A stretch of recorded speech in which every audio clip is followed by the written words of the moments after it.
ಆದರೆ ಭಾಳ ಜನ ಮಾತಾಡ್ತಾಯಿದ್ರು, ಅನೇಕರು ಅಭಿಪ್ರಾಯ ಪಡ್ತಾಯಿದ್ರು. ಪಟ್ಟೆಯದ ಅಣಿಯಿಲ್ಲ ವಿಜಯಸಾಯಿ ಬಸಪ್ಪ ಅವ್ರದ್ದು, ಅಥವಾ ನಮ್ಮ ಈಗಾಗಲೇ ಗೊತ್ತಿರುವಂಥ ನಿಮಗೆ ಕೌಟಿಮಠ ಮಹಾಂತೇಶ್ ಮಲ್ಲಿಕಾರ್ಜುನ್, ಇವರಿಬ್ಬರಲ್ಲಿ ಯಾರನ್ನಾದರೂ ಸ್ವತಂತ್ರವಾದ ಮೀಡಿಯಾಗೆ ಬೇಕಾಗಿರುವುದು ಸ್ವತಂತ್ರ ಧ್ವನಿ.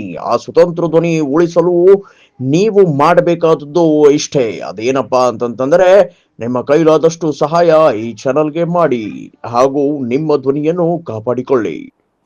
ಇದರ ಕಾರ್ಯಾಧ್ಯಕ್ಷರಾಗಿ ಮಾಡಬಹುದು ಅಂತೇನು ಲೆಕ್ಕ ಹಾಕಿದ್ರು. ಕಡೆಗೆ ಅವರು ಉಪಾಧ್ಯಕ್ಷ ಸಹಿತ ಆಗಲಿಲ್ಲ ಅನ್ನೋದು ಈ ಸಂದರ್ಭದಲ್ಲಿ ಗಮನಿಸಬೇಕಾಗಿದೆ. ಒಟ್ಟಿನಲ್ಲೇ ಕೋರೆಯವರು ತಮಗೆ ಯಾವ ರೀತಿ ಬೇಕೋ ಆ ರೀತಿ ವ್ಯವಸ್ಥೆಯನ್ನು ಮಾಡಿಕೊಂಡ್ರು, ಮತ್ತು ತಮ್ಮ ಕೈಯಲ್ಲಿ ಅಧಿಕಾರ ಇಟ್ಕೊಂಡ್ರು.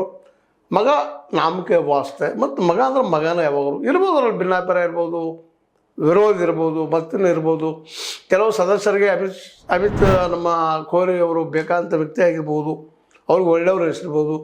ಆದರೆ ಅದೇ ಕಾಲಕ್ಕೆ ಪ್ರಭಾಕರ್ ಕೋರೆ ಬೆಂಬಲಿಗರಿಗೆ ಅವ್ರು ಸರಿ ಅನಿಸ್ಲಿಕ್ಕಿಲ್ಲ. ಏನೂ ಇರಲಿ, ಆದರೂ ತಂದೆ ಮಗ ಅನ್ನೋಂಥ ಒಂದು ಸಂಬಂಧ ಇರೋದ್ರಿಂದಾಗೆ ಯಾವುದೇ ಡೆಸಿಷನ್ ಆದರೂ ಸಹಿತ ನಮ್ಮ ಕೋರೆಯವರ ಅಂದ್ರೆ ಈ ನಮ್ಮ ಪ್ರಭಾಕರ್ ಕೋರೆಯವರು ವಿರುದ್ಧವಾಗಿ ಹೋಗಲಿಕ್ಕಿಲ್ಲ ಅನ್ನೋದು ಈಗಂತೂ ಸ್ಪಷ್ಟ ಆಗಿದೆ. ಮತ್ತು ಅದೇ ಕಾಲಕ್ಕೆ ಉಪಾಧ್ಯಕ್ಷರು ಮಾಡಿದ್ದಾರೆ. ಮತ್ತು ಆ್ಯಸ್ ಯೂಶ್ವಲ್ ನಿಮಗೆ ಗೊತ್ತಿದ್ದ ಅಧ್ಯಕ್ಷ ನಮ್ಮ ಮಹಾಂತೇಶ್ ಶಿವಾನಂದ ಹೊಸೂರಿಗೆ ಮೊದಲು ಅವ್ರ ತಂದೆಯವರು ಈಗ ಅವ್ರ ಮಗ ಆಗಿದ್ದಾರೆ. ಇನ್ನೂರು ಸದಸ್ಯರು ಸಹಿತ ಹೆಚ್ಚು ಕಡಿಮೆ ಅವ್ರ ಮಕ್ಕಳವರ ಇವತ್ತಾಗಿದ್ದಾರೆ ಸದಸ್ಯರು ಸಹಿತ. ಅವರು ಸದಸ್ಯರಿಲ್ಲಪ್ಪ ಅಂದ್ರೆ ಕೋರೆಯವ್ರಿಗೆ ಜೈ ಅನ್ನುವಂಥ ಜನ ಇದ್ದಾರೆ. ಅವರೇನು ಇಲ್ಲಪ್ಪ ಒಂದು ಲಿಂಗಾಯತ್ ಸಂಸ್ಥೆ ಬೇರೆಯವ್ರು ಆಗಲಿದ್ರಲ್ಲೇ. ಯಾಕಪ್ಪ ಅಂತಂದ್ರೆ ಲಿಂಗಾಯತ್ ಹೆಸರು ಮೇಲೆ ನಾವೆಲ್ಲ ಇಷ್ಟ, ಆ ಸಮುದಾಯದ ಮೇಲೆ ಈ ಸಂಸ್ಥೆಯನ್ನು ಕಟ್ಟಿದ್ದೀವಿ.